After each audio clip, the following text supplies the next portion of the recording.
وجميع المؤمنين والمؤمنات والمسلمين والمسلمات الأحياء. آمين يا رب. اللهم اغفر لأمة سيدنا محمد. اللهم ثبتنا وإياهم بالحق الثابت في الحياة الدنيا وفي الآخرة، واجعلنا وإياهم مع الذين أنعم الله عليهم من النبيين والصديقين والشهداء والصالحين وحسن أولئك رفيقا. ذلك الفضل من الله وكفى بالله عليما.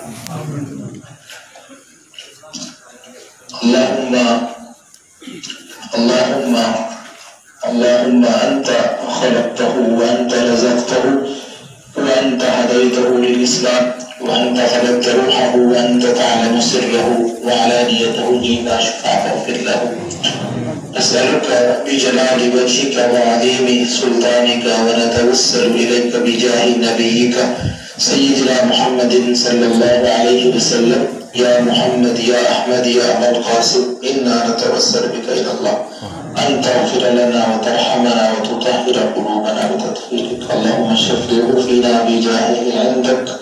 اللهم شفعه فينا بجاهه عندك. اللهم شفعه فينا بجاهه عندك.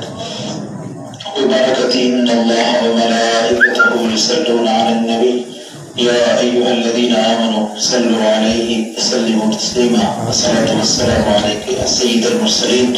الصلاة والسلام عليك يا خاتم النبيين. الصلاة والسلام عليك يا من أرسلك الله رحمة للعالمين. رضي الله تعالى عن أصحاب رسول الله أجمعين.